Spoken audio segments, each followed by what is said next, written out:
मुहूर्त में उठना चाहिए। देखो, यदि जीवन को सार्थक करना है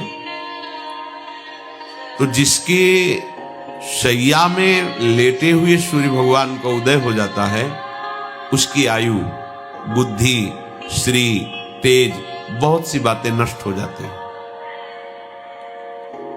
अगर आपको जीवन में चाहे लौकिक उन्नति प्राप्त करनी हो या पारलौकिक, प्रातःकालीन कम से कम सूर्य उदय होने के 2 घड़ी पहले, 24 दूनी 48 मिनट, अभी सूर्य उदय होने में 48 मिनट हैं, आपने सैया छोड़ दिया। इसके आगे सूर्य उदय होने के 48 मिनट पहले आप सैया से हट जाएं। अगर आप रात्रि में जगे हैं तो सूर्य उदय होने के 48 मिनट बाद फिर आप सो जाएं।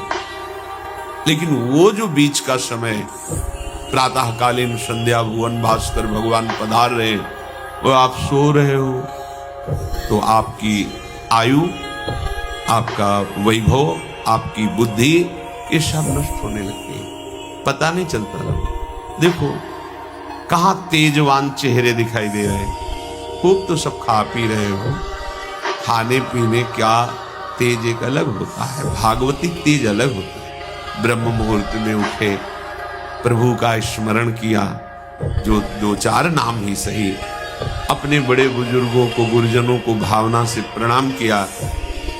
पहली बात, शरीर स्वस्थ रखने के लिए गरम जल किया, हल्का, आधा लीटर से 1 लीटर तक जल पिया, भगवत भाव अर्पित करके, वज्रासन में बैठकर। आप लोग दिनचर्या को नहीं करते हैं तो आप ब्रह्मचर्य को पचा नहीं सकते। ध्यान रखना, ब्रह्मचर्य कोई छोटी मोटी शक्ति नहीं है, उसको पचाने के लिए आपकी दिनचर्या दिव्य होनी चाहिए। फिर इसके बाद आप 5 मिनट 10 मिनट टहलिए, फिर सो जाइए।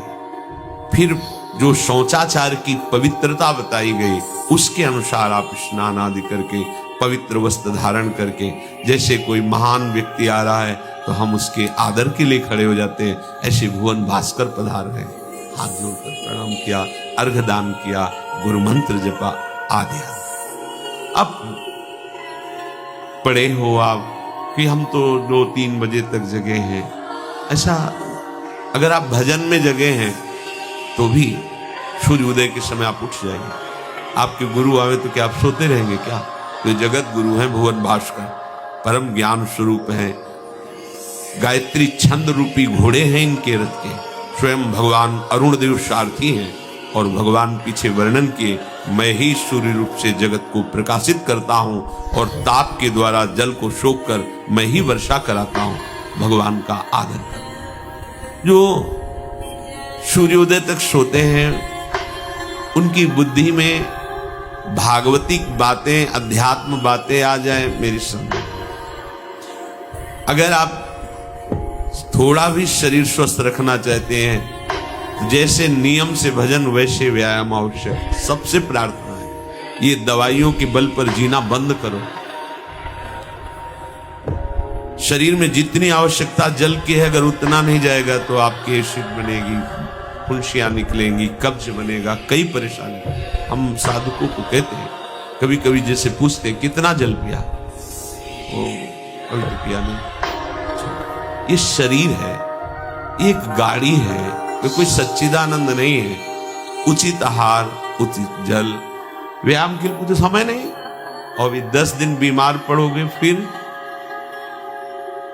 देखो, आप कहते हैं समय नहीं है। हमने अपने बीमार स्थिति की दिनचर्या को बताया, हितधाम की 2 बजे उठना, जो आपको बोल रहे हैं ऐसे ही दिनचर्या करते, और 45 मिनट व्यायाम।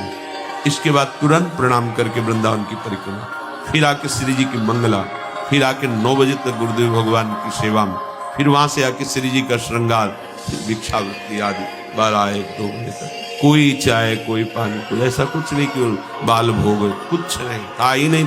जिंदगी में 100 ग्राम दूध नहीं खरीदा कि भाई हमारा दूध बन, कभी नहीं ऐसा। पर कभी ऐसा महसूस नहीं हुआ कि मैं बहुत कमजोर हूं। ब्रह्मचर्य को बचाने के लिए बहुत शरीर को क्रियाशील होने की आवश्यकता है, या तो प्राणायामों के द्वारा, आसनों के द्वारा। अब न आसन है, न प्राणायाम है, न व्यायाम है, और फिर क्या, कैसे भावना आपकी भगवत भावना बनेगी? एक प्रमाद स्थिति, एक छिन्न भिन्न खिन्न स्वभाव, नहीं बात नहीं।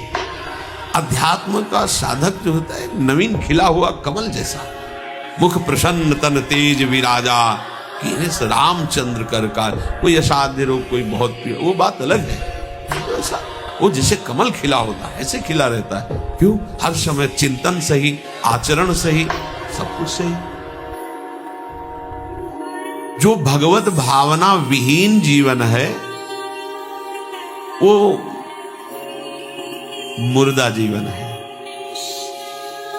जिन हरि भगति हृदय नहीं आनी, जीवित सब समान देता। वो जान नहीं रहे, मुर्दे जैसा जीवन है। क्या जीवन का महत्व? वही गंदे भोगों को भोगना, उसी का चिंतन करना, और भोग भोगने वाले शरीर को स्वस्थ रखने के लिए विषय सामग्री इकट्ठी करना, इसके बाद मर जाना। बोलो इसके अलावा और क्या है? ये बनाया, वो बनाया, वो बनाया, जरा सा हिला, पूरा का प्रांत नष्ट हो गया। क्या है इसमें? शाश्वत क्या है? हमें तसल्ली होती है, हमने एक मकान बना लिया, तसल्ली होती, 4 लड़के हो गए और काल का तमाचा लगा पूरा का पूरा सब। क्या तसल्ली? हृदय को तसल्ली तब दो जब नाम चले, राधा राधा। दिनचर्या ही नहीं बन पा रही है आज के इस नए समाज की, दिनचर्या ही नहीं बन पा रही, भगवत भावना ही नहीं है। देखो, अगर परिवार में रह करके आप भगवत भावना नहीं करते तो सब परिवार में रहकर आसक्त हैं और सब दुर्गति को प्राप्त होते हैं।